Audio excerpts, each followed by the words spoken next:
나오네 이제.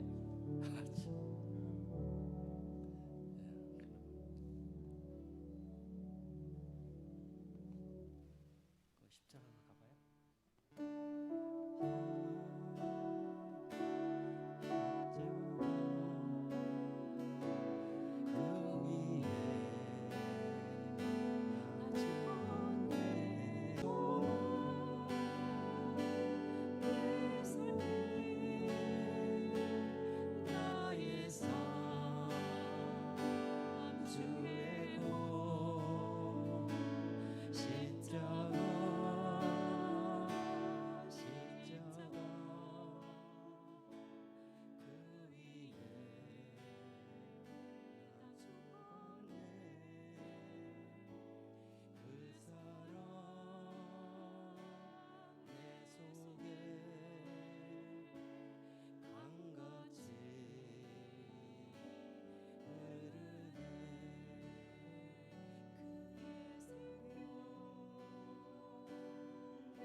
할렐루야. 네, 오늘도 거룩한 주일입니다. 예배 오신 분들을 환영하고요. 또 이렇게 일주일 만에 뵈니까요. 옆에 계신 분들 잠깐 인사하실까요? 안녕하세요. 네, 잘 오셨습니다. 축복합니다. 감사합니다. 오늘도 예배 가운데 또 은혜가 되는 귀한 예배가 되기를 원합니다. 잠시 제가 기도드리고요. 우리 찬양 드리시고 또 말씀 듣겠습니다. 할렐루야. 고마우신 하나님 아버지 감사합니다. 거룩한 주일입니다. 아버지 하나님께서 함께하는 그런 예배가 되기를 원합니다. 특별히 오늘은 성찬 주일로 지킵니다. 십자가상의 하나님의 은혜를 다시 한번 깨닫는 그런 귀한 시간이 될 수 있도록 아버지 하나님께서 은혜 내려주시고 축복해 주시고 도와주시옵소서. 감사드렸고 예수님 이름으로 기도 올렸습니다. 우리 다 같이 일어나셔서 찬양하실까요? 이 땅에 내 삶이 비록 버겁더라도 주님의 선하심 나 믿으며 가리. 이 작은 자통에 주가 이뤄 가시니 감사로 사는 삶 나 살기 원하네. 내 삶의 시간 속에 주일하시네. 내 모든 여정 속에 함께 하시네. 깊고도 크신 주의 영광을 나 보리라. 위대하신 주 나는 주님께 속한 자 되어 주의 나라 위해 전심으로 살리라. 주의 마음에 합한 자 되어 맡기신 소명 이루리.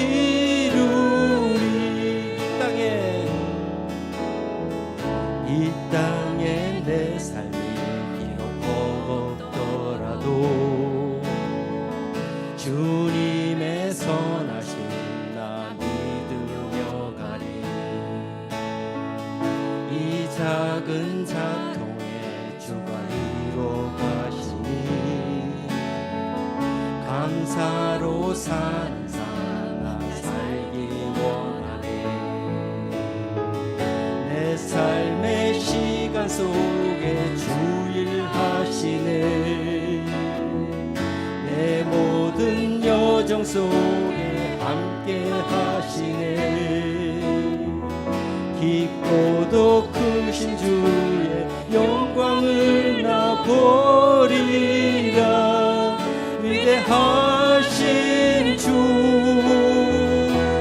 나는 주님께 속한 자 되어 주의 나라 위해 전심으로 살리라. 주의 마음에 합한 자 되어 맡기신 소명 이루리.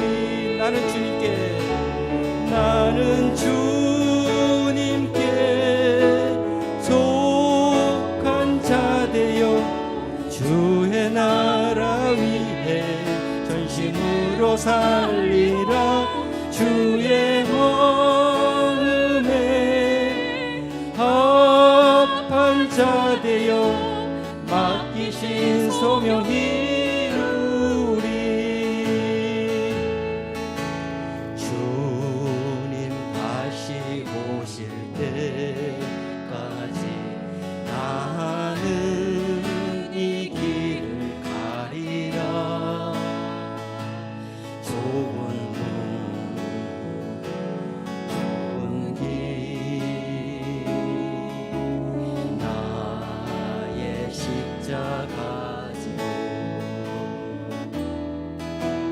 나의 가는 이 길 끝에서 나는 주님을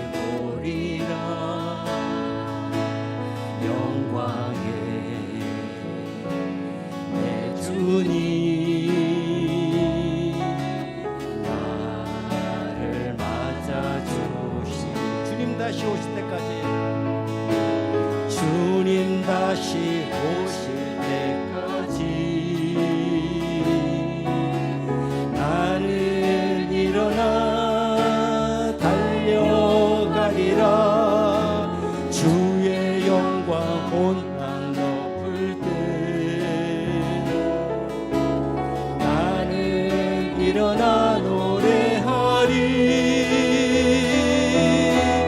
내 사모하는 주님 온 세상 구주시라.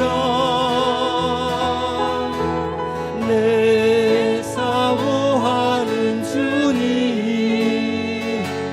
영광의 왕이시라. 주님 다시 오실 때까지, 주님 다시 오실 때까지 나는 이 길을 가리라. 좁은 문 좁은 길 나의 십자가 지고 나의 가는 이 길 끝에서 나는 주님을 보리라. 영광의 내 주님 나를 맞아주시니.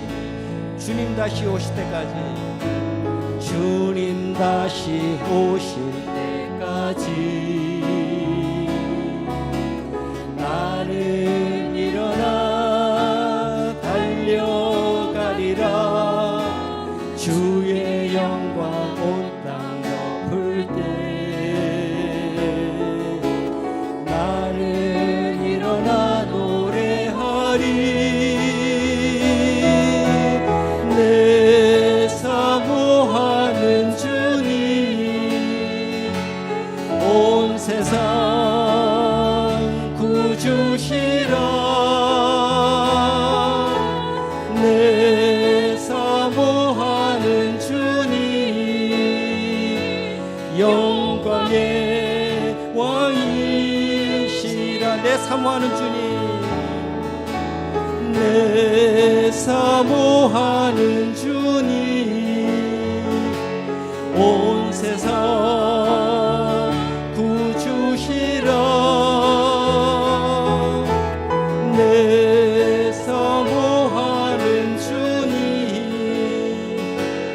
영광의 왕이시라.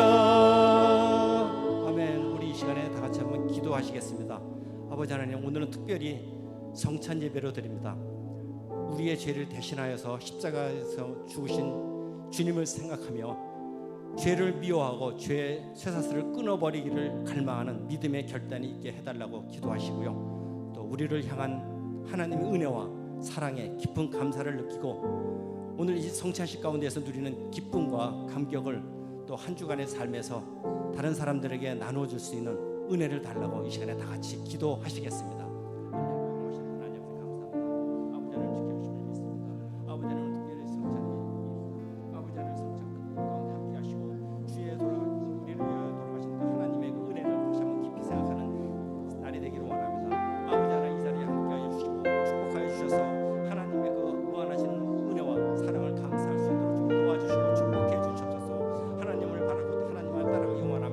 아버지 하나님, 십자가에서 그 고통을 다 받으신 하나님의 은혜를 늘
죄인 받으소서.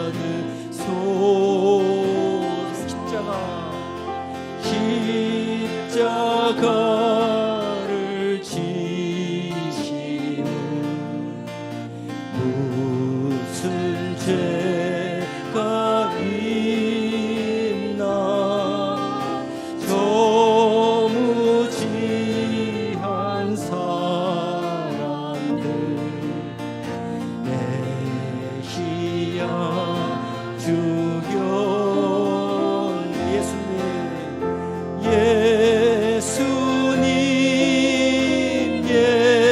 예수님 나의 죄 위하여 보배 피를 흘리니 죄인 받으소서. 피와 같이 붉은 죄 없느니가 없네. 십자가의 공로로 은과 같이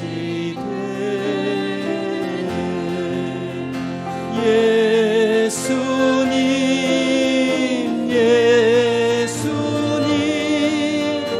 나의 죄 위하여 보배 피를 흘리니 죄인 받으소. 아름답다 예수여. 아름답다 예수여. 나의 좋은 친구 예수 공로하니며 영원한 벌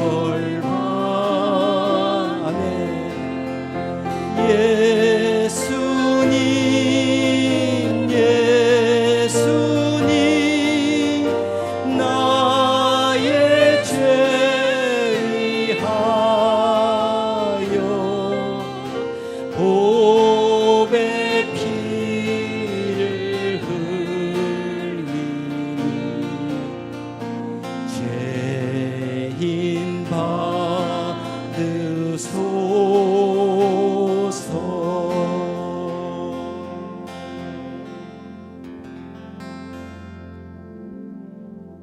이 시간 우리 하나님 앞에 우리의 죄악을 고하며 기도하는 시간을 가지기를 원합니다.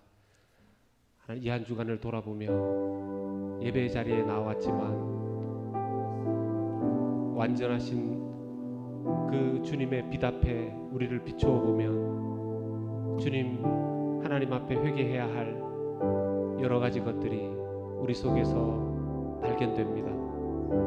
이 시간 하나님 앞에 떠오르고 생각나는 그 죄악들을 주님 앞에 온전히 고백하며 회개할 때 주님께서 십자가의 보혈의 은총으로 사하여 주시고 깨끗하게 하여 주시고 오늘 예배를 통해 우리를 만나시고 새롭게 하실 놀라운 은총을 내려주실 줄로 믿습니다. 이 시간 함께 회개의 기도를 올려드리며 오늘 이 예배가 하나님 받으시는 예배, 하나님 기뻐하실 수 있는 예배, 하나님께서 성령으로 역사하셔서 나를 만지는 예배, 우리 교회를 하나님 축복하시고 세우시는 은혜의 예배, 생명의 예배 될 수 있도록 이 시간 한 목소리로 간절히 통성으로 기도하시겠습니다. 할렐루야. 하나님 아버지 은혜와 사랑을 감사합니다. 오늘 주님 앞에 함께 모여 주님을 예배하며 먼저 감사하지만 주님 우리의 죄악들을 주님 앞에 고합니다. 주님 하나님 앞에 돌아보면 더 사랑하지 못하고 더 용서하지 못하고 더 하나님 아버지 주님을 온전히 바라보지 못했던 것들을 용서하여 주시옵소서. 주님의 뜻대로 산다고 말하지만 하나님, 세상의 생각들과 하나님, 세상의 염려와 근심들이 주님, 우리의 삶을 하나님 아버지 갉아먹고 자리 잡고 있었음을 주님 앞에 고백합니다. 주님, 용서하여 주시고 이 시간 예배할 때 주의 성령께서 오셔서 주님께서 기뻐하시는 예배로, 주님께서 받으시는 예배로, 만나주시는 예배로 역사하여 주시옵소서. 특별히 성찬 가운데 주님 함께하여 주시옵소서. 살아계셔서 우리의 예배를 받으시기를 원하시는 하나님께 경배와 찬송을 올려드립니다. 주님의 큰 은혜와 사랑 가운데 우리를 택하시고 부르셔서 예수 그리스도를 믿어 주님의 자녀 삼아 주신 것을 감사합니다. 우리가 사는 삶이 항상 하나님의 뜻 가운데, 하나님의 은혜 가운데, 하나님의 말씀 가운데 살아갈 수 있도록 인도하여 주시옵소서. 저희들의 연약함과 부족함을 하나님 앞에 고백합니다. 하나님을 믿는다고 하면서 우리 마음대로 살아가려는 악한 본성을 주님께 고백합니다. 우리를 사로잡아 주님의 자녀답게, 하나님의 자녀답게 세워 주시옵소서. 이곳 피츠버그 땅에 세워주신 피츠버그 한인 장로교회를 통해 주님의 뜻과 사명을 이루어가게 하여 주시옵소서. 우리 교회 안에 예수 그리스도의 사랑을 허락하여 주시옵시고 우리 교회를 통해 서로와 이웃을 섬길 수 있게 하여 주시옵소서. 피츠버그 땅의 복음을, 캠퍼스에 복음이 전해지고 우리 교회를 통해 하나님의 나라가 이루어지고 확장되도록 역사하여 주시옵소서. 김은용 선교사님과 남영미 선교사님을 축복하여 주시고 특별히 남영미 선교사님의 건강을 온전히 회복시켜 주시고 선교지로 잘 복귀할 수 있도록 인도하여 주시옵소서. 이동열, 이인숙 선교사님을 축복하여 주시고 하시는 힘 아카데미를 축복하여 주시옵소서. 오늘 예배 가운데 성령 하나님 임하여 주시옵소서. 우리의 예배를 받으시고 은혜의 단비를 우리에게 부어 주시옵소서. 말씀을 들을 때 성령이 임하고 영혼이 거듭나고 회복되고 치유되는 놀라운 변화가 있게 하여 주시옵소서. 전하는 자와 듣는 자 모두가 성령님의 감화 감동 가운데 있게 하여 주시옵소서. 오늘 있을 성찬식 가운데 예수 그리스도의 십자가 은혜와 사랑을 경험하게 하여 주시옵소서. 거룩하신 예수 그리스도 이름으로 기도 올리옵나이다. 아멘.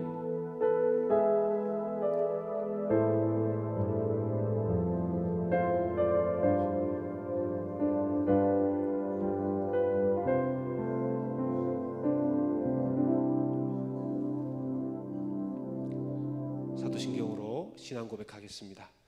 전능하사 천지를 만드신 하나님 아버지를 내가 믿사오며 그 외아들 우리 주 예수 그리스도를 믿사오니 이는 성령으로 잉태하사 동정녀 마리아에게 나시고 본디오 빌라도에게 고난을 받으사 십자가에 못 박혀 죽으시고 장사된 지 사흘 만에 죽은 자 가운데서 다시 살아나시며 하늘에 오르사 전능하신 하나님 우편에 앉아 계시다가 저리로서 산자와 죽은 자를 심판하러 오시리라. 성령을 믿사오며 거룩한 공회와 성도가 서로 교통하는 것과 죄를 사하여 주시는 것과 몸이 다시 사는 것과 영원히 사는 것을 믿사옵나이다. 아멘. 아멘. 이제 다 함께 자리에 앉으시겠습니다. 할렐루야. 할렐루야. 네, 우리 제가 예배를 위해서 이렇게 기도하면서 우리 하나님 앞에 참 감사하는 마음으로 또 예배해야 되고 또 우리 성도들에게도 또 축복하는 마음으로 예배해야 되는데요. 우리 먼저 하나님 앞에 감사하는 박수를 올려드렸으면 좋겠습니다. 네.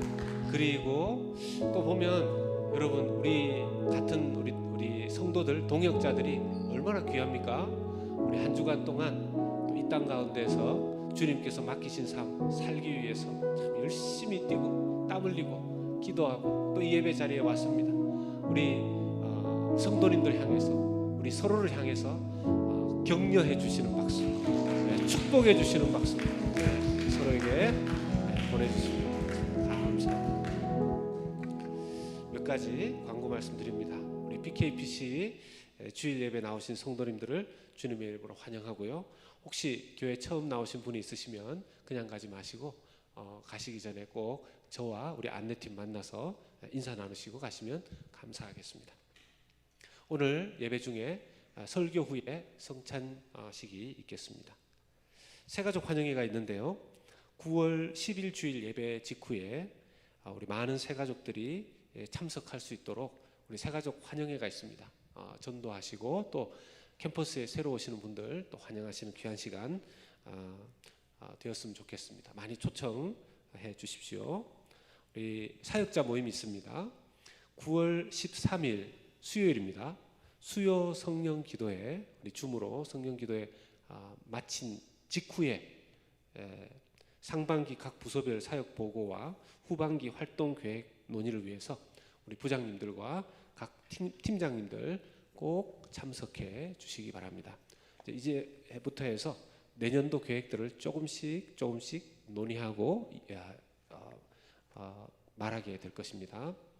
청년부 성경공부 계속 매주 목요일마다 하고 있습니다. 주중기도 모임 수요 성령 기도회, 우리 교회의 수요 예배는 수요 성령 기도회로 드리고 있습니다. 매주 수요일 저녁 8시입니다. 금향로 기도회 우리 교회 공식적인 중보기도 모임입니다.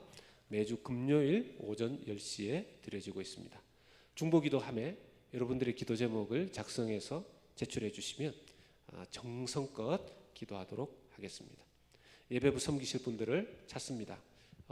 소식 잠깐 드리면 거의 다 아시겠지만 우리 바이올린 찬양 악기로 섬기시는 우리 문재현 집사님 잠시 한국에 출타하셨습니다. 위에서 기도해 주시기 바라고요.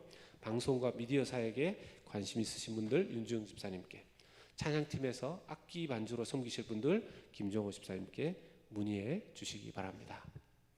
드리신 우리 헌금 위해서 기도하겠습니다.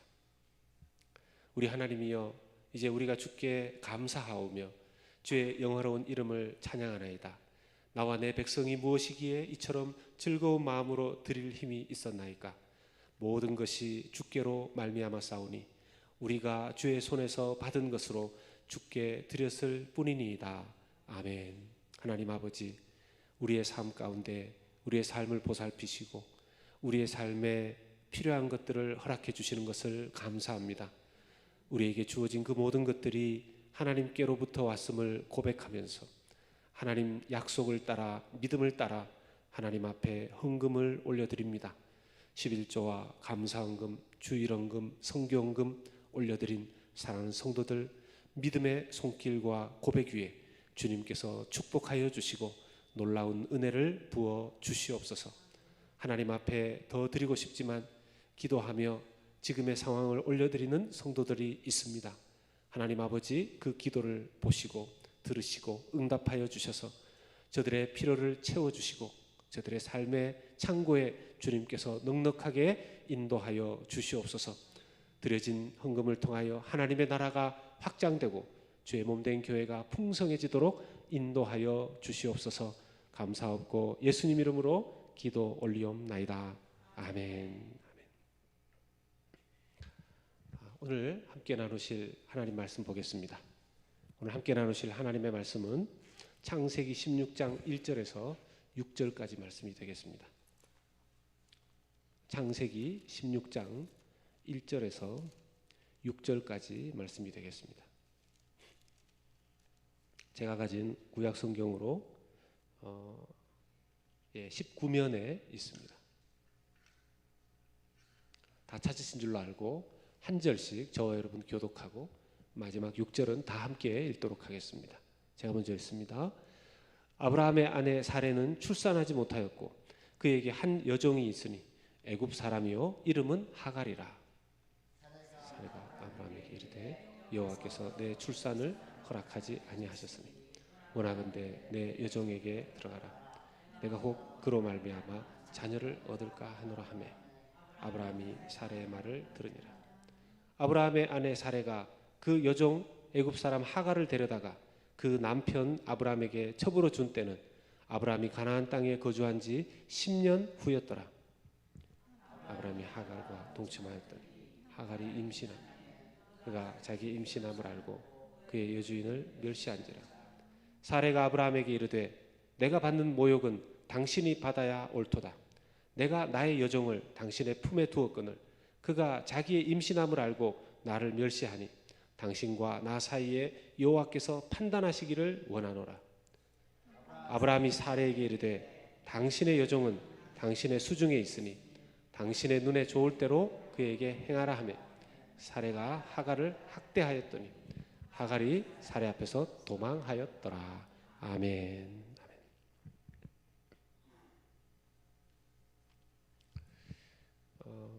제가 가끔 보는 제가 주로 보는 그 유튜브에 몇 가지 종류가 있는데요.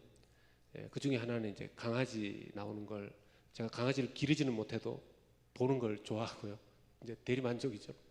그리고 또 하나는 제가 가끔씩 그 유튜브에 나오는 세차하는 그런 유튜브를 가끔 즐겨 봅니다.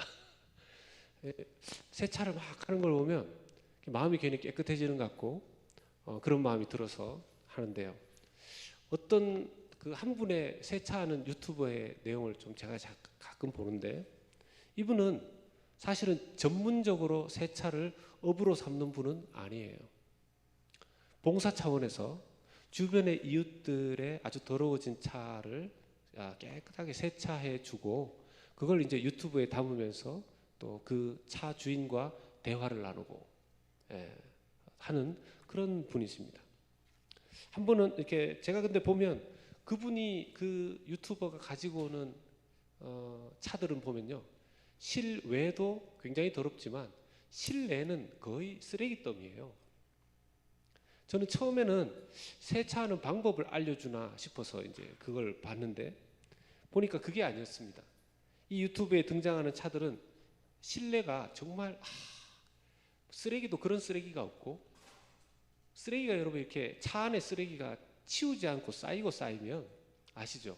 음식물 같은 게 이렇게 떨어져서 굳어지고 뭐 주스 같은 걸 먹다가 그게 흘려져서 이 바닥에 고여 있고 이러면 나중에 이게 썩어져서 곰팡이가 되고요. 이 악취가 나중에 아무리 뭐 세차를 좀 해도 깊게 세차하지 않으면 그 냄새가 잘 빠지지 않습니다. 만약에 제가 세차장을 한다 치더라도 그런 차를 가지고 오면 돈 벌지 않아도 되니까 안 왔으면 좋겠다 생각할 정도의 그런 차들 엉망이었습니다. 근데 이 차 상태를 딱 보면서 제 마음에 어떤 생각이 드냐 하면 야 도대체 인생을 어떻게 살길래 차를 이렇게까지 엉망으로 두고 사냐. 사실 제 차도 깨끗한 건 아니에요. 그런데 저하고 비교할 수 없을 정도로 더러우니까. 그런데 이 유튜버가요 자기가 그 작업을 시작하기 전에 늘 하는 멘트가 있습니다. 뭐라고 얘기하냐면 이 차주의 삶이 어땠는지 모르지만 이 차를 보고 이 차주의 인생의 어려움을 짐작할 수 있습니다. 하지만 이 방송을 보시는 여러분들 섣불리 판단하기보다는 이 차를 깨끗하게 함으로써 우리가 알 수 없는 차주의 인생을 조금이나마 도와주어서 새 출발을 할 수 있으면 좋겠다는 마음으로 저는 이 작업을 합니다. 이렇게 얘기를 하는 거예요. 제가 그 얘기를 처음 그 세차하는 그 장면을 보면서 제게 딱 떠오른 선입견이 있었는데 그걸 딱 찍어서 이야기하는 것 같아서 부끄럽기도 하고 참 대단하다 그런 생각을 했습니다. 제가 이 멘트에 감동을 받으면서 그런 생각이 들었어요. 이게 교회에서 크리스찬들이 써야 할 말인데 이분이 쓰고 있네. 저는 그분이 크리스찬인지 잘 모릅니다. 그러면서 저는 이제 생각해 봤습니다. 과연 그런 쓰레기장 같은 신뢰가 된 차를 가지고 온 그 차주가 처음부터 그 차를 그렇게 만들었겠냐는 거죠. 그게 새 차든 중고차든 간에 아마 그 차를 처음 받았을 때는 이 차를 잘 관리해야지. 내 차, 내 소유 얼마나 좋은가 그런 생각을 다 하지 않았겠습니까? 그런데 하루하루 쌓여가는 그 차 안에 쓰레기들을 정리하지 않고 놔두고 하다 보니까 나중에는요 미루었는데 손댈 수 없을 만큼 그런 실내 쓰레기산이 차 안에 만들어져 버린 것이죠. 저는 현대인의 삶 가운데 차로 비교하면 좀 그렇지만 우리 인간의 내면이 좀 그렇게 되어가지 않는가 하는 생각을 해보게 됩니다. 우리의 마음속에 우리가 채우고 싶어하는 것은 뭡니까? 소중한 내 삶을 아름답게 채워가고 소중한 것으로 채워가고 복된 것으로 채워가기를 우리는 다 바라죠. 그렇지 않은 분 계십니까? 그런데 어느 날 내 속을 들여다보면 스스로 해결할 수 없을 만큼 엉망진창이 되어버린 그런 자신의 모습을 발견할 때도 있더라는 것입니다. 혹 어떤 분들은 그렇게 엉망이 되어버린 그 마음을 그냥 그대로 포기해버리고 놔버리는 그런 분들도 간혹 보게도 됩니다. 나 어쩔 수 없어. 그러면서 심지어 자기만 파괴되는 것이 아니라 남까지도 막 파괴시키는 그런 행동을 하는 거예요. 여러분, 우리 주변에 소위 말해서 잔인한 범죄를 저지르는 그 사람들이 처음부터 자기가 의식을 가지게 된 그때로부터 나는 나쁜 짓을 해서 사람들을 괴롭히고 해치고 죽이고 해야지 그렇게 마음 먹었겠습니까? 자기의 마음 그렇게 썩어가는 것을 하루하루 방치해 놓은 것이 나중에 이렇게 엉망이 되고 자기도 걷잡을 수 없는 괴물이 되어버리는 것이죠. 특별히 우리는 교회 안에서 예수님 믿는 믿음의 사람들입니다. 우리가 믿음이 있다고 스스로는 생각하는데요, 믿음이 있다고 생각은 하지만 살아가는 삶의 방식, 믿음은 있는데 살아가는 삶의 방식 속에 불신이 섞여 있는 것을 우리는 때때로 자주 잊어먹습니다. 우리의 내면 안에 우리가 원하지 않는, 우리가 놓치는 죄의 작은 이물질들이 쌓이고 쌓이고 쌓이다 보면 처음엔 조금이지만 나중에는 큰 문제를 만들어내게 된다는 것이죠. 그것이 자기와의 갈등, 가정의 갈등, 이웃의 갈등, 교회의 갈등, 사회의 갈등을 만들어내기 때문입니다. 오늘 말씀을 보면요, 하나님께서 아브라함을 하란이라는 곳에서 부르셔서 가나안에 들어가게 하신, 정착하게 하신 지 약 10년 정도 되었을 때였습니다. 아브라함의 나이는 약 85세, 사라의 나이는 약 75세였었습니다. 하나님께서 가나안으로 아브라함을 부르시면서 내가 너의 몸에서 태어날 자녀를 통해서 앞으로 이 밤하늘에 떠있는 뭇별과 같이 수많은 믿음의 자손들을 줄 것이다 약속하셨습니다. 너를 축복하는 자는 내가 축복하고 너를 저주하는 자는 내가 저주할 것이다, 그렇게 약속하셨습니다. 그리고 나서 10년이 지난 거예요.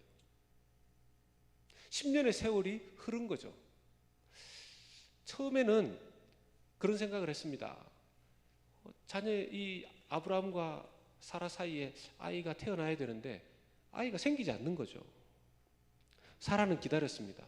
보면 여러분, 아브라함의 족보를 보시면 아브라함도 그 아브라함의 아버지가 나이 들어서 자녀를 출생했었어요. 그러니까 아브라함의 아버지도 뭐 거의 70세 돼서 아들을 낳았는데 나도 기다려야지. 사라도 나름 기다렸어요. 근데 아이가 안 생기는 거죠.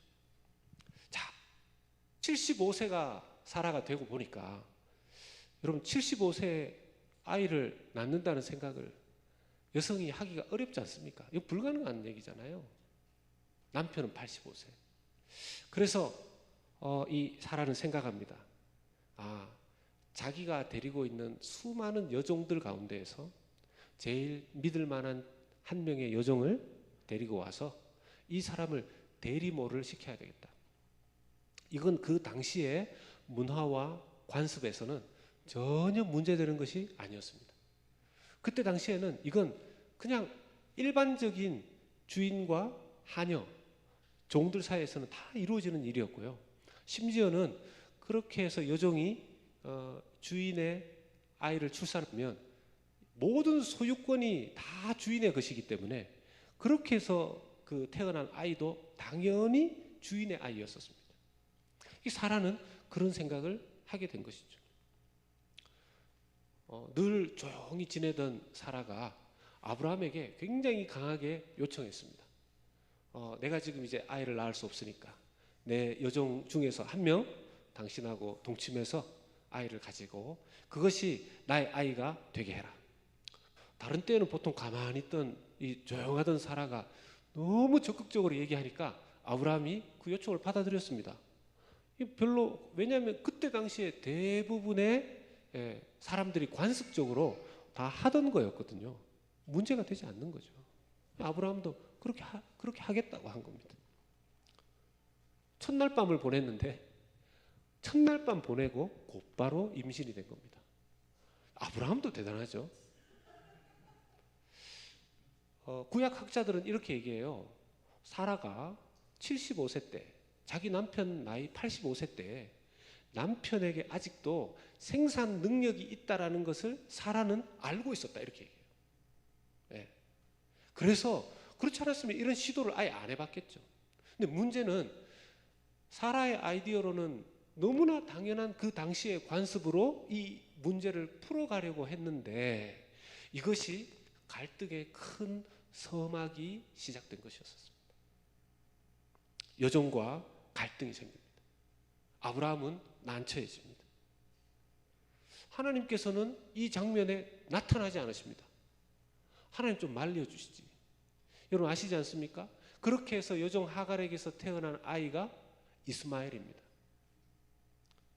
지금도 이스마엘의 그 후손들은 코란이라고 하죠.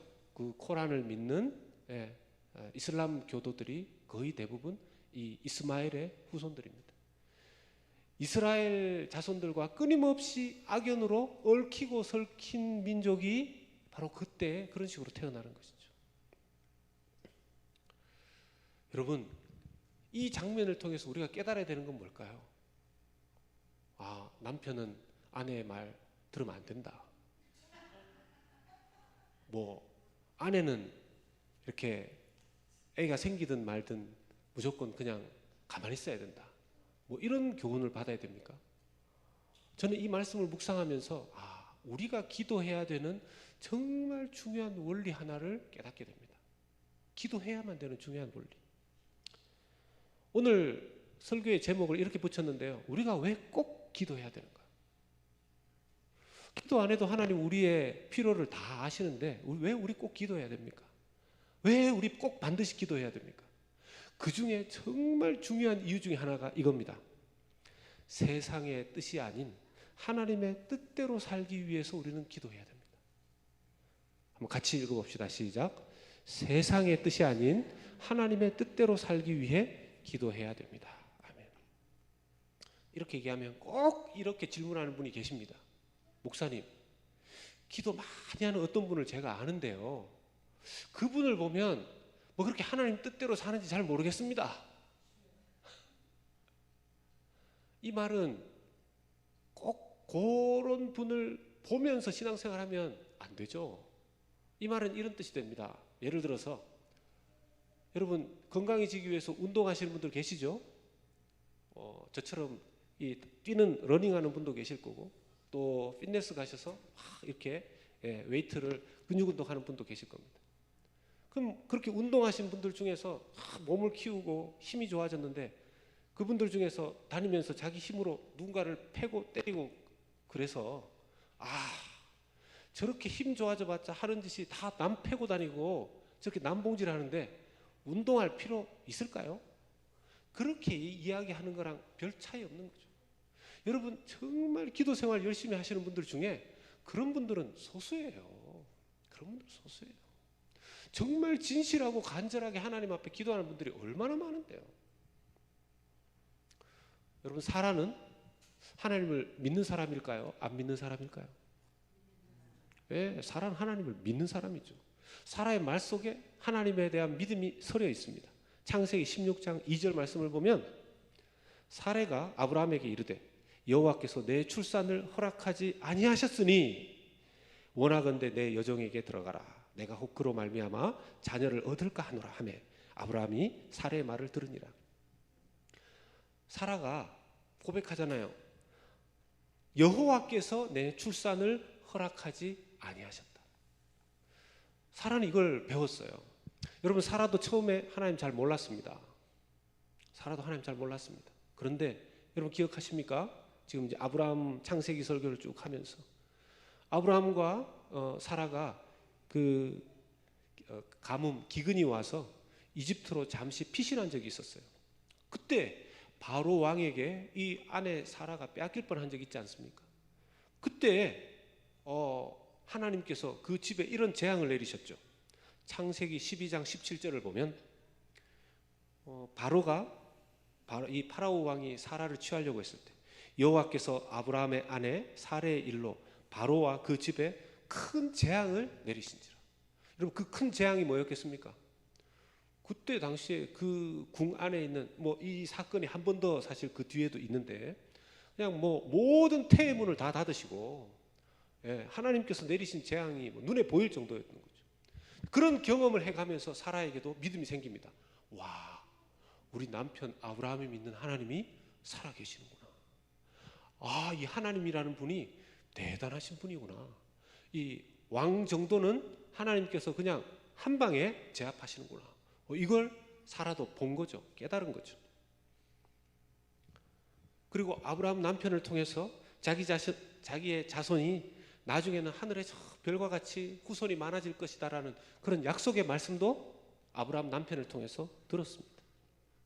그런데 하나님은 자기가 알아가고 믿는데 자기의 몸은 75세가 되어서 출산이 불가능하고 아브라함의 나이 85세, 롯을 양자라고 처음 생각했었는데 이 조카 롯은 떠나버렸고 다메섹 사람 엘리에셀 자기 남자 종들 중에서 참 똑똑하고 신실하게 생각되는 이 친구를 양자로 삼으려고 했는데 하나님께서 안 된다고, 너의 몸에서 태어날 자녀여야 된다 이렇게 얘기하시니까 사라가 생각하기를 그러면 내 여종들 중에서 대리모를 삼으면 되겠다 생각한 거죠.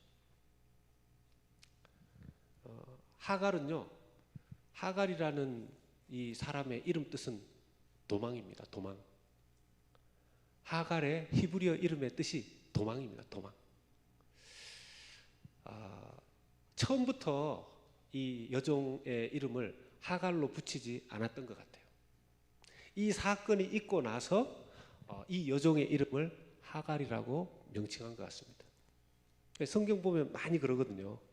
실제로 일어난 일을 가지고 그 사람의 이름에 딱 붙이는. 실제로 그때 당시에는 종들에게 이름도 잘 없었다 그래요. 오늘 말씀을 여러분들 시간 되실 때 읽어보시면 아브라함과 사라의 대화 가운데 실제로 하갈이라는 이름은 한 번도 등장하지 않습니다. 성경이 하갈을 기록하면서 소위 말해서 성경의 기록자가 모세가 창세기 기록했다고 하니까 모세가 해설하는 과정에서 이 사람의 이름이 하갈이다 이렇게 설명하는 거지, 아브라함과 사라와의 대화 속에는 하갈이라는 이름이 등장하지 않습니다. 여종, 여종, 여종 이렇게만 부릅니다. 창세기 16장 2절에 그래서 이렇게 얘기하죠. 사라가 아브라함에게 이르되 여호와께서 내 출산을 허락하지 아니하셨으니, 이건 하나님에 대한 믿음이 있습니다. 원하건대 내 여종에게 들어가라. 내가 혹 그로 말미암아 자녀를 얻을까 하노라 하매 아브라함이 사라의 말을 들으니라. 아까도 말씀드렸지만 그때의 관습과 문화로서는 이건 전혀 문제없는 방법이었습니다. 그런데 예상하지 못한 일이 발생했죠. 뭡니까? 한 번만에 임신이 된 거예요. 한 번만에. 여러분, 이렇게 한 번만에 이 여종이 임신이 되어버리면 지금까지 아이가 없었던 것에 대한 문제는 누구에게 있었다는 것이 드러난 겁니까? 자기 자신에게 있었다는 것이 나타나게 된 거죠. 이게 더 비참했을 겁니다. 게다가 이 여종 하갈이 자기가 임신되었다는 것을 깨닫고 절대로 하면 안 되는 행동을 해버렸습니다. 창세기 16장 4절에 아브라함이 하갈과 동침하였다니 하갈이 임신하며 그가 자기의 임신함을 알고 그의 여주인을 어떻게 했다고요? 멸시하였더라. 여러분, 이 한글 성경에는 멸시라고 되어 있는데요, 영어 성경에는 insignificant 이렇게 되어 있고, 이게 히브리어 원어 성경에는 뜻은 저주입니다. 저주. 히브리어 단어로 이걸 키렐 또는 카랄이라고 이야기하는데요, 저주했다고 나와요. 굉장히 깔보면서 이렇게 하는 말, 저주입니다. 좋지 않게 얘기하는 거. 여러분, 이 저주는, 이 키렐, 히브리어 키렐, 저주는 언제 쓰였냐 하면 창세기 12장 3절에 하나님께서 이 저주에 대한 단어를 쓰신 적이 있습니다. 창세기 12장 3절 같이 한번 읽어보겠습니다. 시작. 너를 축복하는 자에게는 내가 복을 내리고 너를 저주하는 자에게는 내가 저주하리니 땅의 모든 족속이 너로 말미암아 복을 얻을 것이라 하신지라. 아멘. 여기에 너를 저주하는 자, 너를 키렐하는 자에게는 내가, 하나님이 그를 키렐 저주하겠다 이렇게 말씀하셨거든요. 하갈이 자기도 사람이니까 여주인이 가지지 못했던 아기를 가지면서 교만해진 것 같아요. 근데 뭐 특별한 말을 한 것 같지는 않습니다. 눈빛이 그랬던 것 같아요. 눈빛이. 성경에 하갈이 여주인 사라를 향해서 뭐 이렇게 무슨 말을 하거나 그게 등장하지는 않거든. 근데 이 태도나 눈빛이 이게 이때까지 봤던 그리고 배신감이 엄청났겠죠. 수많은 여종들 중에서 여러분, 사라가 하갈을 선택했을 때는 괜찮은 사람이니까, 당연히 배신 안 할 사람이니까, 그러니까 선택하지 않았겠어요? 근데 아기를 딱 가지자마자 태도가 딱 바뀌고 눈빛이 딱 달라지면서, 이전에는 이렇게 다녔던 사람이 어느 날 갑자기, 물론 배가 불러와서 그럴 수도 있지만 허리를 뒤로 딱 젖히면서, 이전에는 밑에서 위로 봤던 사람이 이렇게 고개를 젖히고 약간 밑으로 이렇게 눈을 내리뜨면서, 이렇게 보면 여주인은 미치는 거죠. 미치는 거죠. 여러분, 그때 당시에 이 주인은요, 그냥 보통 관계가 아니고 생사 여탈권을 가지고 있었습니다. 그러니까 마음에 안 들면 죽여. 왜냐하면 자기의 소유물이기 때문에, 인간이 아니고 소유물이기 때문에. 근데 그렇게까지 하진 않죠. 사실 하갈이 아무리 교만해져도 여주인을 키렐 저주하면 안 되는 거였습니다. 여러분, 오늘날도 마찬가지예요. 믿는 우리 그리스도인들, 우리가 하나님을 믿는 믿음이 있기 때문에 내가 아무리 부족하고 연약하고 해도 누구도 우리를 저주하면 안 됩니다. 누가 우리를 저주하면 이렇게 생각해야 돼요. 저 사람 어떻게 감당하려고 저렇게 한가? 저 사람이 나를 키렐하면 누가 그 사람을 키렐한다고 하셨습니까?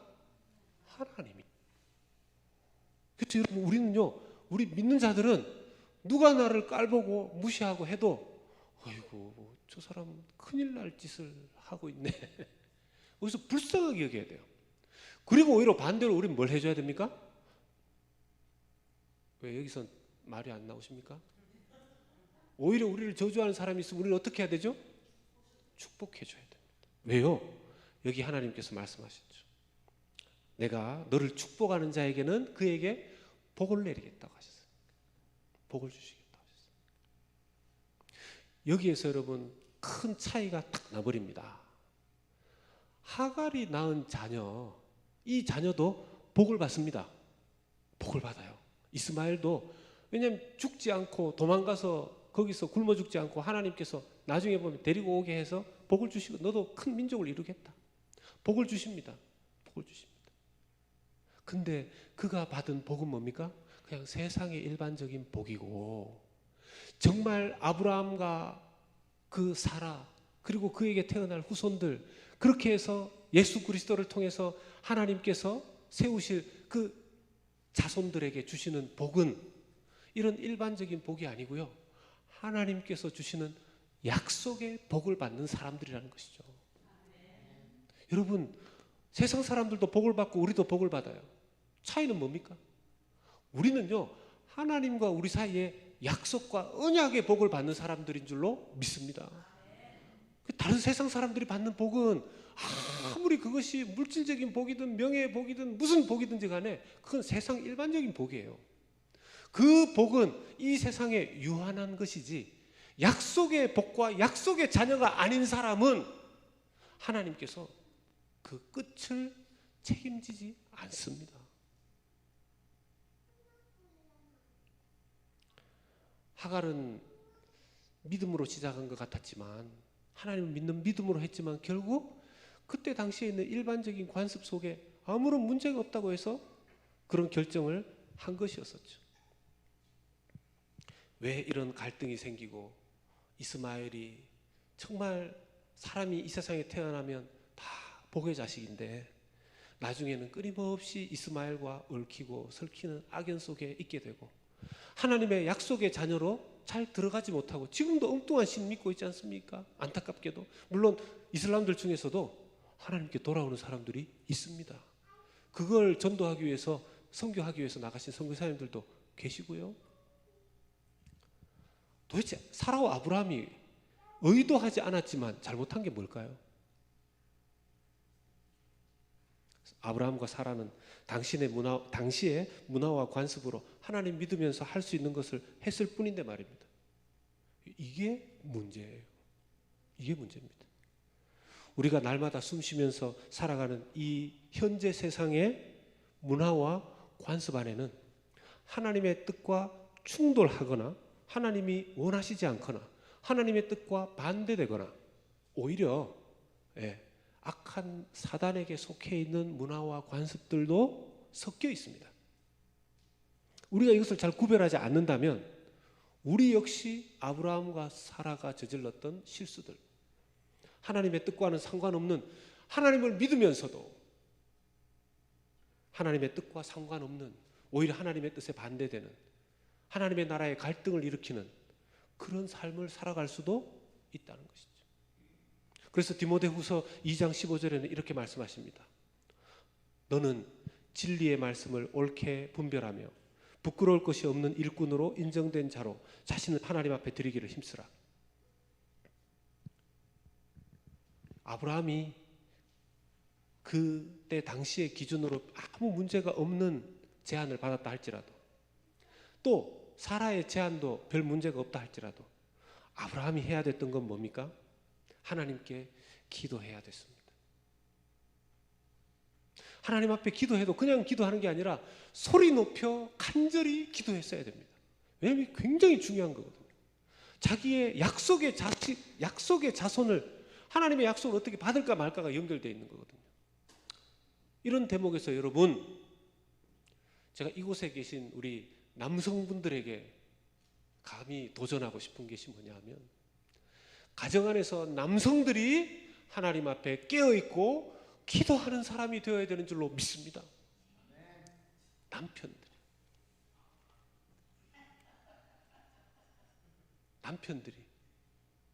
남편들이 기도하는 사람이 되어야 돼요. 남편들이 신실한 사람이 되어야 됩니다. 남편들 다 아멘 하시기가, 다 아멘 하시죠? 남편이 신실해야 돼요. 가장이 신실해야 돼요. 쉽지 않을 수도 있죠. 보통 보면 여러분 교회 안에서도 정말 독실하고 신실한 분들 중에서는 여성분들이 더 많은 것 같아요. 기도할 때나 이렇게, 우리 교회는 그래도 이렇게 남성분들이 많이 섞여 있는데 어떤 교회에 가보면요, 어떤 교회에 제가 이렇게 예를 들어서 한국에 있을 때나 미국의 다른 이민교회에 있을 때나 설교하기 위해서 이렇게 방문해 보면 어떤 교회는 절대적으로 여성분들이 많아요. 거의 교회를 세우는 주축들이 여성분들. 남편들 다 어디 갔는지 모르겠어요. 우리 교회는 그래도 감사하게 남편분들이 계신데, 여러분, 남편분들이 신실해지고 남편분들이 하나님 앞에 기도하고 엎드리고 남편분들의 기도 소리가 그 가정에서 하나님께 들려질 수 있기를 주님의 이름으로 축원합니다.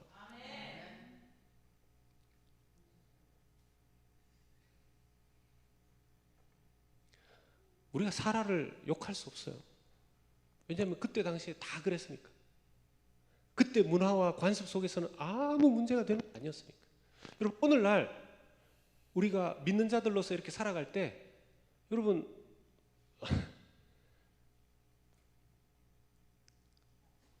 제가 크리스찬들 대상으로 인터뷰하는 거 봤습니다. 그분들에게 이렇게 마이크를 들이대고 삶의 목적이 무엇입니까? 이렇게 물어요. 그러면 열의 9이 뭐라고 대답하는지 아십니까? 다 교회 다니는 사람, 예배 마치고 가는 사람들이에요. 하나님 믿고 그건 다 들어가요 거의. 하나님 믿고 잘 먹고 잘 사는 거죠. 이렇게.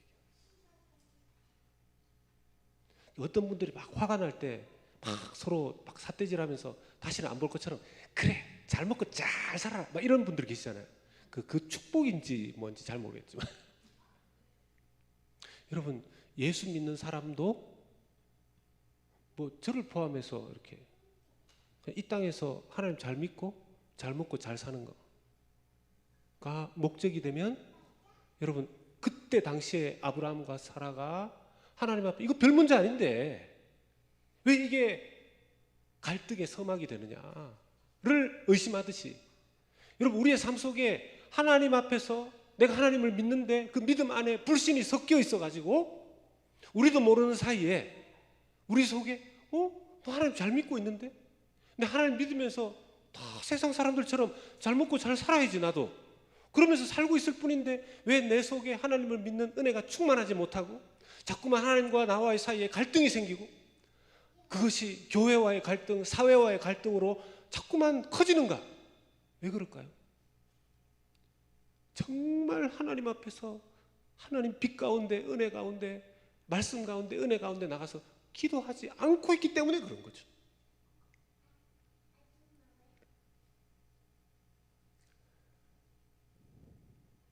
저는 이 대목에서 제가 설교 준비하면서 늘 이걸 느낍니다.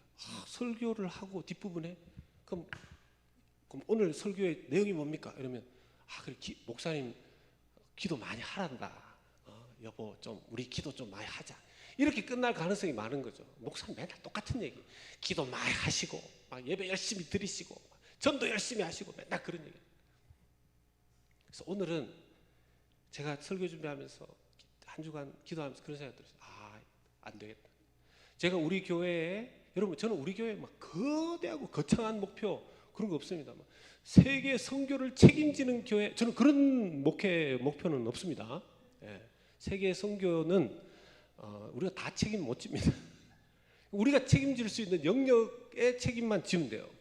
우리 교회가 가지는 사명이 뭡니까? 피츠버그의 한인들 복음 전하고 피츠버그에 있는 캠퍼스에 우리 학생들에게 복음 전하고 저들을 섬기고 저들이 하나님 나라를 품을 수 있도록 하나님 나라 일꾼 되도록 하는 거. 그게 우리의 비전입니다. 이건요 지금 단번에 다 안 이루어져도 기도하고 또 기도하고 또 기도해야 되는 일이죠. 어떤 분들은 목사님 그게 우리의 비전이면 우리 그럼 다른 우리 내부의 우리 믿음의 자녀들과 다음 세대는 그래서 유치부나 이렇게는 어떻게 됩니까? 그건 기본 아닙니까? 기본. 그럼 기본적으로 열심히 해야 되는 거죠. 여러분 애가 자라지도 않았는데 직장 보내서 돈부터 벌어오게 하면 됩니까? 애들을 잘 키워야죠. 우리 유치부, 유아부 지금 우리 부족하고 약하지만 기도하면서 세워야죠. 그런데 제가 그런 여러 가지 우리 교회에 할 일이 있지만 가장 기본기 중에서 기본기 제가 정말 중요하게 생각하는 우리 교회에 대한 우리 교회 성도들이 이거 하나는 하고 넘어가야 된다. 반드시 돼야 된다. 이게 뭐냐면 기도와 말씀의 영성이에요. 돌아보면 기도와 말씀의 영성이 대부분 다 있는 것 같은데 있을까요? 제가 그 집에 가서 한 며칠 자보면 알 수 있을 것 같아요. 그래서 제가 우리 교회를 위한 훈련 과정을 놓고 기도하고 제가 6개월 동안 계속 기도하고 있었는데요. 첫 번째로 제가 우리 교회 초급 영성 훈련 과정을 하려고 합니다. 제가 한 달짜리를 할지 2달로 할지 잘 모르겠어요. 딴 거 없습니다. 하루에 1시간을 따로 떼서 기도와 말씀만을 위해서 하루에 1시간을 따로 떼어서 8주간 동안 훈련하는 것입니다. 평상시에 늘 하시던 분들은 계속 하시고, 이게 나 혼자서는 잘 안 된다, 됐다가 안 됐다가 한다, 이런 분들, 저는 이제 이게 또 목사가 참 믿음이 없어가지고 그걸 제가 계획하고 기도하고 구체적으로 이걸 해야지 이러면서 한 명도 이게 지원을 안 하면 어떡하나 뭐 이런 생각도 들긴 하는데, 안 되면 뭐 제 아내라도 집어넣어가지고, 제 아내는 뭐 잘 하는 사람이지만, 내가 기도와 말씀의 훈련이 여러분 하루에 1시간을 떼어서 기도와 말씀 훈련이 처음부터 1시간입니다. 1시간. 기도 30분, 뭐 말씀 보는 거 1시간. 제가 어떤 방법을 쫙 구체적으로 해서 8주 동안 저하고 같이 기도와 말씀의 훈련이 되도록 아주 초급 훈련 과정을 첫 번째로 제가 만들려고 합니다. 그 이후 것도 제가 계속 기도하고서 기획하고 있어요. 이게 교회 안에 기본적으로 돼야 돼요. 우리 믿는 자들이 이게 돼야 됩니다. 안 그러면 나도 모르는 사이에 어느 날 보면 세상 사람들하고 똑같이 살아가는 겁니다. 잘 먹고 잘 살아요. 아마 여러분들 중에 여기서 여러분 잘 먹고 잘 사십시오 이러면 할렐루야 이런 분들 있으실 거예요. 우리의 목표는 잘 먹고 잘 사는 수준을 넘어서야죠. 말씀했습니다. 여러분, 우리가 개인적으로도 기도할 뿐만 아니라 교회도 반드시 기도하는 교회가 되어야 합니다. 여러분, 부흥을 원하십니까? 여러분, 우리 교회가 부흥되기를 원하십니까? 내 삶에 부흥이 있기를 원하십니까? 하나님께서 이 땅에 기독교를 시작하신 이후로, 예수 그리스도의 십자가 이후로 초대교회가 세워져서 지금까지 모든 교회의 부흥의 제일 첫 번째는 기도가 있었습니다. 그 교회가 기도하는 교회가 되었을 때, 여러분, 기도하는 소리가 부흥이 오는 소리인 줄로 믿으시길 축복합니다. 교회가 조용하잖아요. 그럼 아무 일도 일어나지 않아요. 교회가 기도할 때 부흥이 오는 거죠. 제가 서두에 그 쓰레기 같은 실내 차를 청소해주는 그 유튜버 얘기를 했습니다. 사실 아브라함과 사라가 우리보다 못나서가 아니라, 사람은요 자기 속에 이 쓰레기를 청소하는 게 얼마나 어려운지 모릅니다. 아니, 불가능하죠. 그걸 해결해 주기 위해서 직접 이 땅에 오시고 십자가에서 죽으시고 부활하여 우리 속에, 예수 믿는 자의 심령 가운데 이제 장막과 털을 만드시고 우리 안에 오셔서 우리의 죄악의 쓰레기를 계속 걷어내시고 정리하시고 우리의 삶을 하나님 기뻐하시는 거룩한 성전으로 만들어 가시는 예수 그리스도가 계시기 때문에 이 일이 우리에게 가능하게 되는 줄로 믿으시기를 축원합니다. 이제 우리 함께 찬양하면서 우리 성찬을 준비하도록 하겠습니다. 십자가 그 위에 나 죽었네. 그 사랑 내 속에 강같이 흐르네. 그의 생명 내 속에, 그의 능력 내 안에, 그의 소망 내 삶에, 나의 삶 주의 것. 십자가 그 위에 나 죽었네. 그 사랑 내 속에 강같이 흐르네. 찬송하겠습니다. 장로님들 준비해 주십시오. 십자가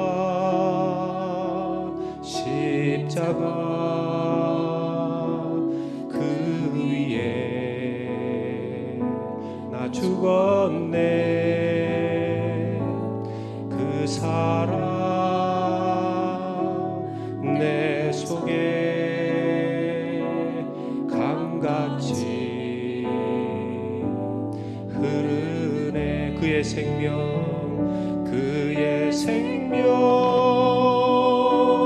내 속에,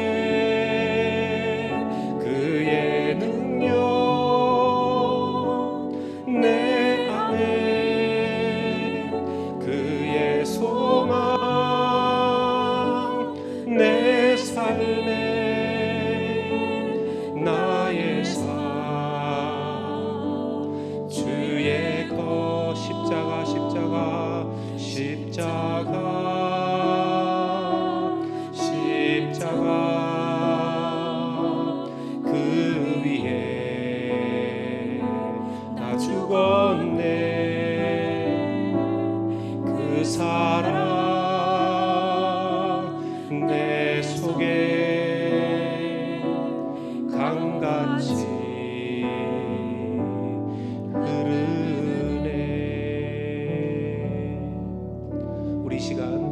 오늘 하나님께서 나에게 주신 말씀을 생각하면서 하나님, 나는 하나님을 믿는다고 하면서 주님, 내 믿음 안에 세상의 요소가, 믿음 안에, 신앙 안에 불신의 요소가 얼마나 많이 섞여 있는지 하나님, 저는 모르고 살아갑니다. 성령께서 비추어 주시옵소서. 내 안에 살아계신 예수 그리스도께서 내 안에서 일하여 주시옵소서. 오늘 성찬식을 통하여서 하나님, 주의 살과 피를 기념할 때 주 예수님, 나의 고백처럼 나의 주인이 되셔서 내 삶에 친히 오시고 주님, 주님의 보혈의 역사로 주님의 그 찢으신 그 살, 하나님 그 역사로 말미암아 주님, 나의 중심에서부터 나를 변화시키시고 주님께서 나의 중심이 되어 주시옵소서.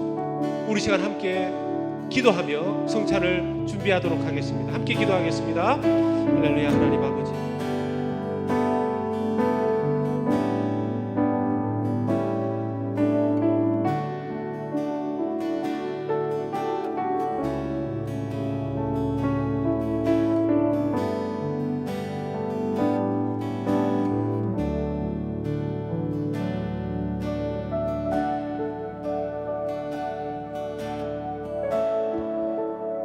그들이 먹을 때 예수께서 떡을 가지사 축복하시고 떼어 제자들에게 주시며 이르시되 받아서 먹으라, 이것은 내 몸이니라 하시고 또 잔을 가지사 감사기도 하시고 그들에게 주시며 이르시되 너희가 다 이것을 마시라, 이것은 죄사함을 얻게 하려고 많은 사람을 위하여 흘리는 바 나의 피 곧 언약의 피니라. 아멘. 이 시간 주님, 주님의 떡과 주님의 몸을 기념하며 살을 기념하며 주님의 피를 기념하며 떡과 잔을 나누고자 합니다. 주의 성령께서 이 시간 성령으로 우리에게 오셔서 예수 그리스도의 십자가의 놀라우신 그 비밀을 깨닫게 하여 주시고 경험하게 하여 주시옵소서. 예수님 이름으로 기도하옵나이다. 아멘.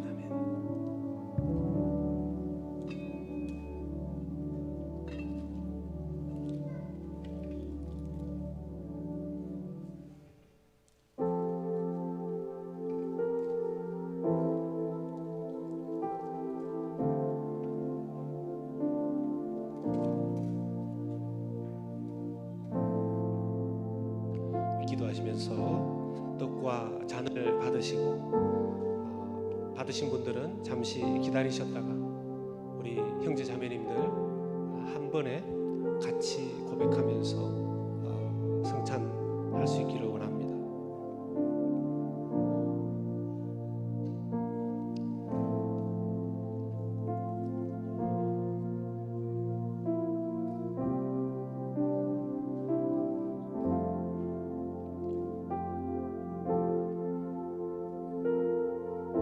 주님께서는 우리가 예수 그리스도를 믿을 때 우리는 주의 피를 받아 이방인이나 유대인이나 주인이나 종이나 자유자나 다 한 몸, 한 형제가 되게 하셨다고 했습니다. 우리가 이 떡과 이 잔을 받고 예수 그리스도의 그 십자가가 나를 위한 것임을 고백할 때에는 나의 모든 형제 자매들이 예수 그리스도의 한 피바다, 한 공동체, 한 영적 가족 이룬 형제 자매들임을 우리는 기억해야 되겠습니다. 이 시간 하나님 앞에 기도할 때 성찬을 받기 전에 하나님께서 합당하지 않은 마음이 있다면 주님 앞에 죄를 고하라 하셨습니다. 하나님 앞에 죄 고백하시고 하나님 앞에 긍휼히 여김 받는 그 마음 가운데 함께 성찬할 수 있기를 원합니다. 함께 조용히 기도하시면서 제가 사인을 드릴 때까지 함께 기도하시는 시간 가지도록 하겠습니다. 하나님 아버지 감사합니다. 주님 십자가에 주님께서 오셔서 우리의 하나님 가만히 두면 썩어 문드러질 인생, 주님께서 친히 이 땅에 사람의 몸을 입고 오셔서 십자가에 죽으시고 하나님 살아나심으로 말미암아 아버지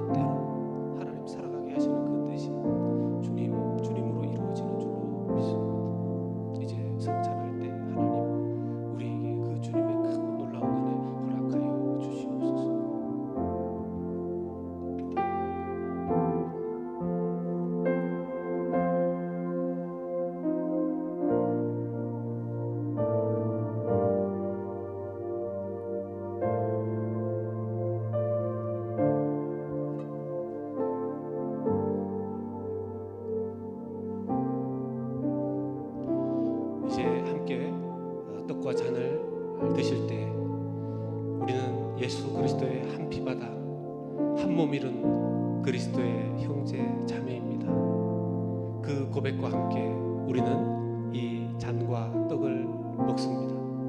예수 그리스도의 피와 예수 그리스도의 몸입니다. 함께 드십시다.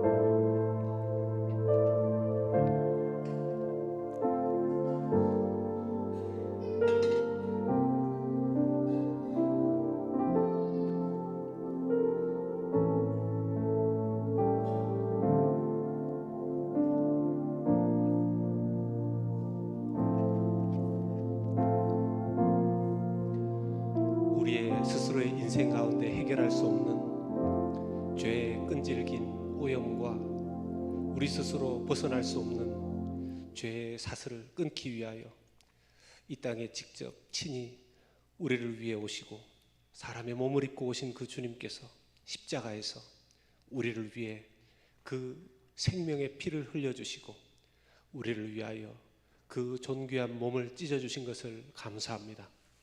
이제 우리가 그 피와 살을 기념하며 예수 그리스도를 믿는 하나님 자녀로서 주 예수 그리스도를 고백하오니 예수 그리스도께서 우리의 심령의 중심에 늘 주인으로 살아계시어서 우리의 삶이 이 세상의 주님 불신과 이 세상의 영들과 이 세상의 혼미하고 미혹해하는 것들 속에 섞여 하나님의 뜻이 맞는지 그런지도 모르고 살아가는 우리 인생이 아니라 하나님께서 원하시는 그 뜻을 따라 살아가는 인생 되도록 하나님 아버지 역사하시고 인도하여 주시옵소서. 성찬을 받을 때마다 놀라우신 은혜로 우리 가운데 늘 하나님 임하시고 함께하여 주시옵소서. 예수님 이름으로 간절히 기도 올리옵나이다. 아멘. 이제 우리 다 함께 자리에서 일어나셔서 마지막 찬양 그 사랑 얼마나 우리 함께 찬양하고 축도함으로 예배를 마치도록 하겠습니다. 다 표현 못해도 나 표현하리라.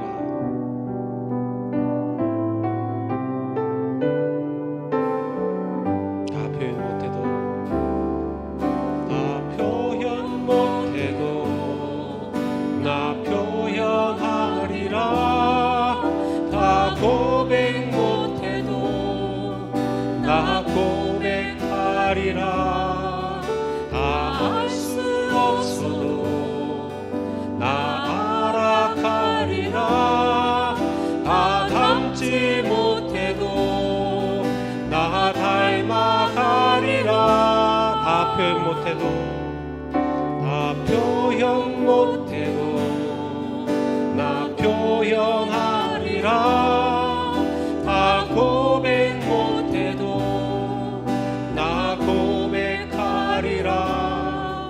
다 알 수 없어도 나 알아가리라. 다 닮지 못해도 나 닮아가리라. 그 사랑 얼마나 아름다운지 그 사랑 얼마나 날 부욕해 하는지 그 사랑 얼마나 크고 놀라운지를 그 사랑 얼마나 나를 감격하게 하는지 그 사랑 얼마나 그 사랑 얼마나 아름다운지 그 사랑 얼마나 날 부욕해 하는지 그 사랑 얼마나 크고 놀라운지를 그 사랑 얼마나 나를 감격하게 하는지.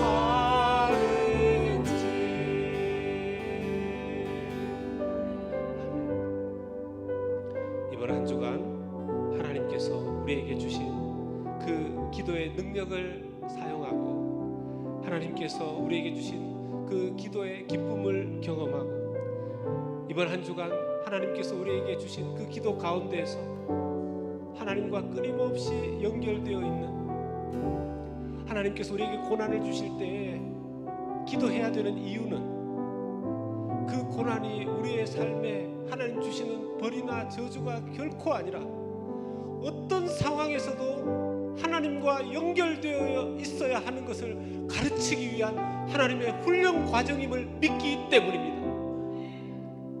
하나님, 이번 한 주간 주님 우리에게 그 힘을, 그 능력을 허락하여 주시옵소서. 아울러 여러분, 예배를 마치기 전에 한 번만 더 기도하기를 원합니다. 이제 신입생들을 맞이하는 8월달이 되었고, 우리 공동체 하나님 그 신입생들을 맞이할 마음의 준비, 영혼의 준비가 이루어지게 하여 주시옵소서. 하나님, 주님께서 우리에게 새 생명을, 새로운 가족들을 허락하실 때 우리가 준비되어 있지 않으면, 우리가 정리되어 있지 않으면 안 됩니다.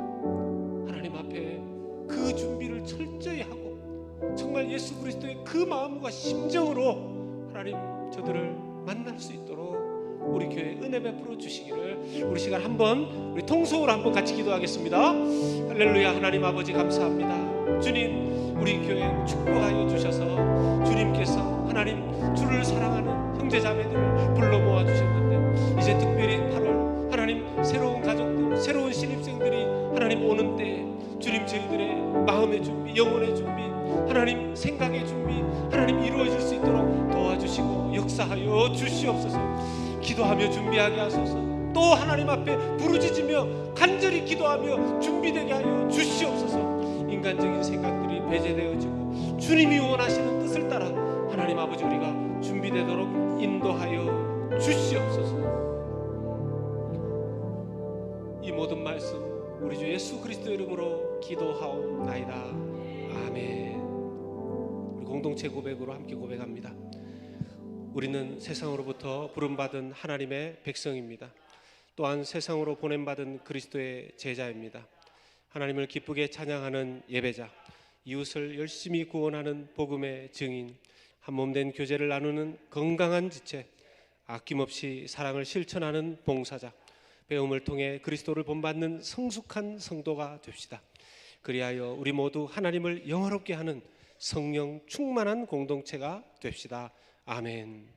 지금은 우리를 위하여 이 땅에 오셔서 친히 우리 안에 거주하시기 위하여, 우리 안에 사시기 위하여, 우리를 위하여 십자가 위에 주의 생명 버리시고 부활하여 그 생명 믿는 자들에게 베풀어 주신 주 예수 그리스도의 크고 놀라우신 은혜와 하나님 아버지의 그 극진하신 사랑하심과 성령 하나님의 위로교통 내주 충만한 믿는 자들에게 하나 되게 하시는 그 역사하심이 오늘 주님을 예배하고 성찬의 떡과 잔을 함께 나누면서 그리스도 안에서 형제자매 되어 주님 앞에 간절히 기도하며 이 세상 속에 섞여, 이 세상 속에 정신과 생각과 그 혼미한 것들에 섞여 하나님 뜻과 상관없이 살지 아니하고 하나님 기뻐하시는 삶을 살기로 다시 한번 작정하는, 사랑하는 모든 기도의 용사들 되기로 작정하는 성도들 머리 위에 이제로부터 영원토록 함께하옵시기를 간절히 축원하옵나이다. 아멘.